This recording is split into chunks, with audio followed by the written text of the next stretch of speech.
Olá, futuros programadores de interface.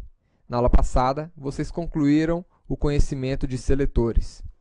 Nesta aula, vocês aprenderão sobre o efeito cascata. Mesmo numa folha de estilo simples, moderada, aqui como essa que nós criamos, é possível que duas ou mais regras selecionem o mesmo elemento.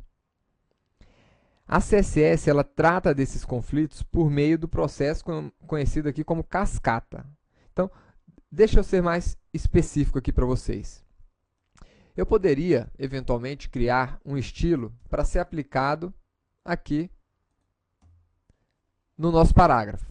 Então, esse seletor está sendo aplicado aqui a todo o parágrafo e, eventualmente, nós poderíamos criar um outro seletor que seja aplicado ao parágrafo que está dentro de uma div. E aqui colocar uma outra cor nesse parágrafo. Agora percebam o seguinte, independente da ordem que eu coloque aqui essas regras, ele sempre vai pegar esta regra aqui de cima. Por algum motivo, o browser entendeu que esta regra é mais importante do que essa. E é exatamente o cálculo do que é mais importante é que se dá aqui no efeito cascata, né? Então, o que é considerado no efeito cascata? Quais são as folhas de estilo consideradas aqui no efeito cascata? Então, originalmente, nós temos três fontes distintas de folhas de estilo. Tá? Nós temos as folhas de estilo do autor, que é exatamente você, programador de interface, que está construindo esse CSS para aplicar a sua página. Nós temos as folhas de estilo do usuário, exatamente, do usuário. O usuário ele pode construir a sua própria folha de estilo e vincular ao browser. Cada browser tem uma forma diferente de vincular uma folha de estilo do usuário. E, por fim, nós temos a folha de estilo do próprio browser. Se nós removermos aqui o nosso estilo, nós vamos ver aqui o efeito aplicado da folha de estilo do browser. Então, nós temos essas três fontes distintas de folha de estilo. E como é que o efeito cascata organiza a ordem de aplicação dessas folhas de estilo? A cascata ela vai funcionar atribuindo uma importância a cada regra, como nós já vimos. Então, as folhas de estilo aqui do autor, elas são consideradas as mais importantes, seguidas pelas folhas de estilo do usuário e depois pelas folhas de estilo padrão aí, utilizada pelo navegador ou um outro leitor desse XHTML.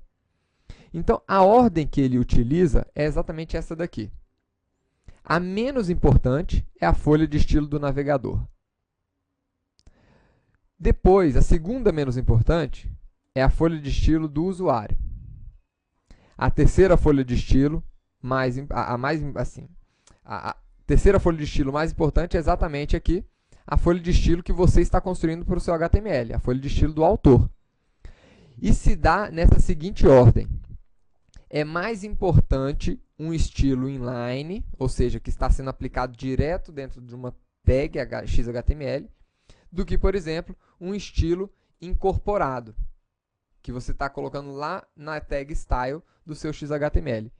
E o menos importante aqui dessas folhas de estilo do autor são as folhas de estilo importadas, aquelas folhas de estilo como essa daqui, que nós criamos em um arquivo separado e importamos dentro do nosso arquivo XHTML.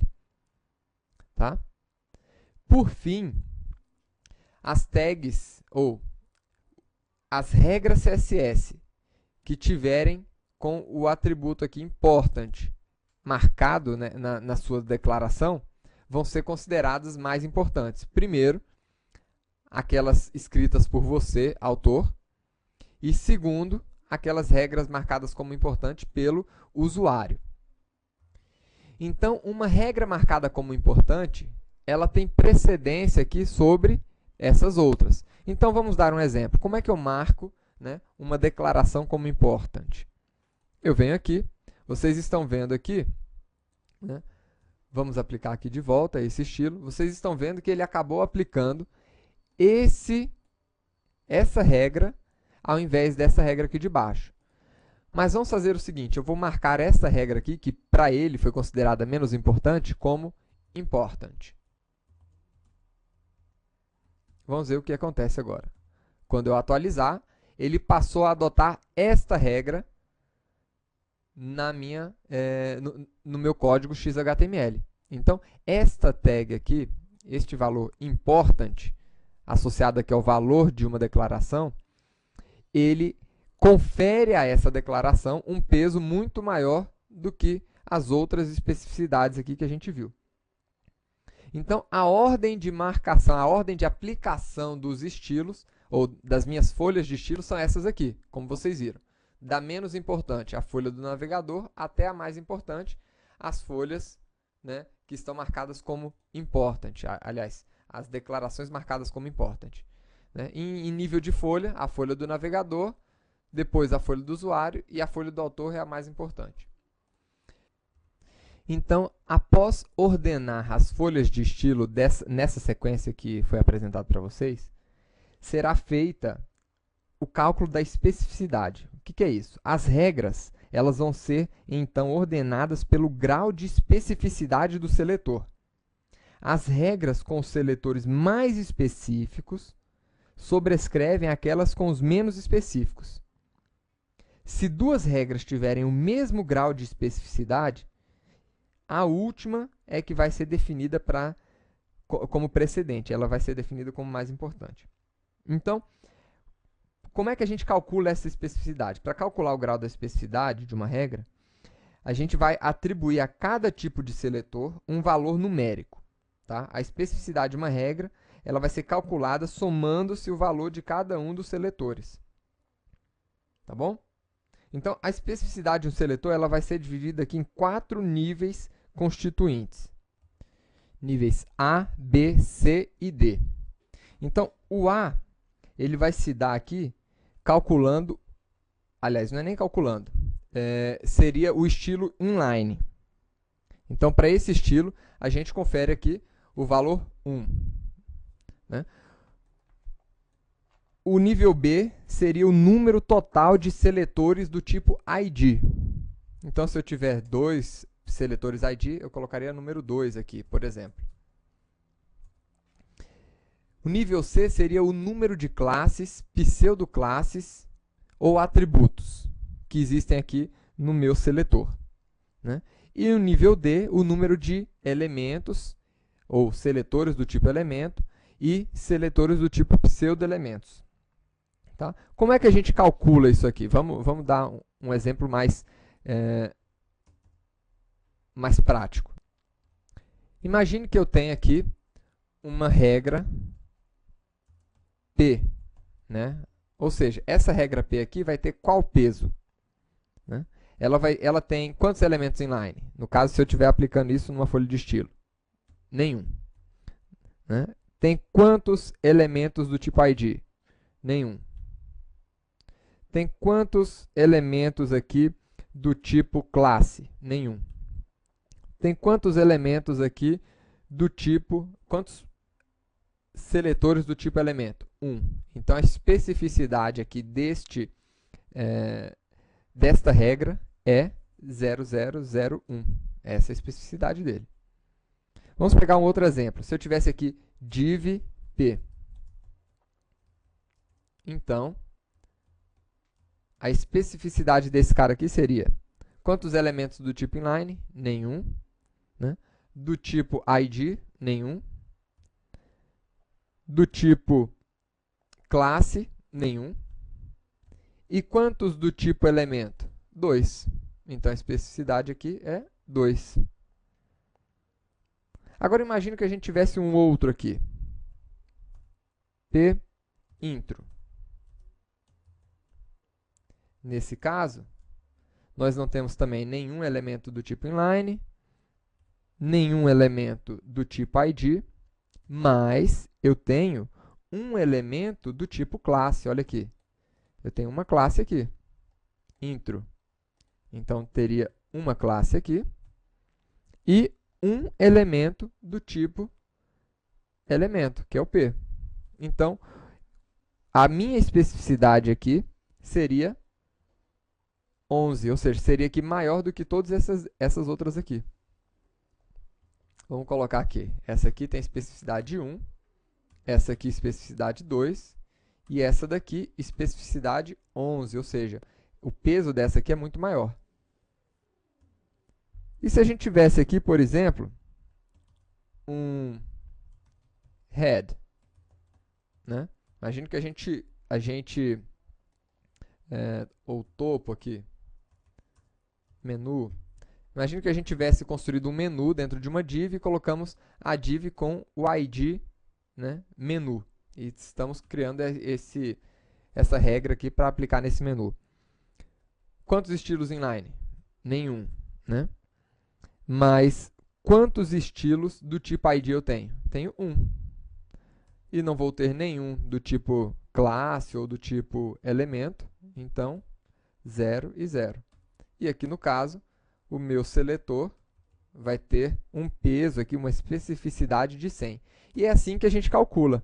Se eu tivesse aqui, por exemplo, um estilo e aplicando o estilo ali diretamente, qual seria a especificidade de aplicação dessas regras aqui, né? Seria exatamente 1, porque é o estilo inline, e nenhum para os outros. Então, o nível desse daqui seria o nível, né, 1000. Então, é exatamente dessa forma que a gente calcula, né, a especificidade do seletor. Quanto maior a especificidade, né, mais certamente você terá aqui esse estilo aplicado. Agora, um último aspecto aqui a ser considerado com relação aqui ao efeito cascata. Aliás, o efeito cascata é isso, pessoal. Mas tem um outro ponto que eu gostaria de explicar nessa aula, que é o efeito da herança. O que é a herança? Né? Várias pessoas confundem aí a herança com cascata.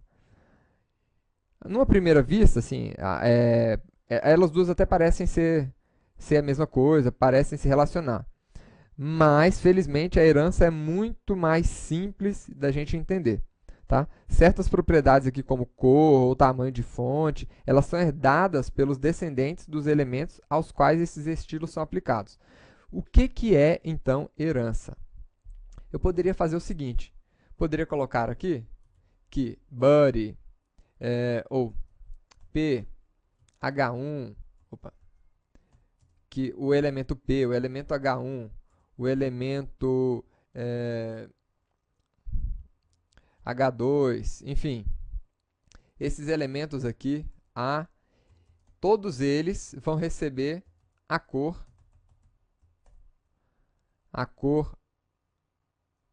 preta, né? Então, tá aí. Todos esses elementos recebem a cor preta. Isso que é herança. Aliás, desculpa, pessoal.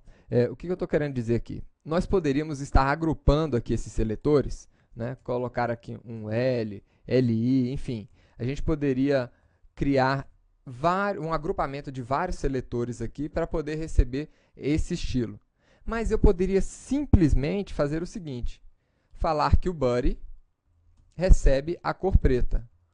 O que isso significa? Significa que todos os outros elementos dentro da tag body vão acabar herdando essa mesma propriedade. Isso que é a herança. Então, nesta aula, vocês aprenderam um pouco sobre herança e sobre o efeito cascata. Até a próxima aula, pessoal!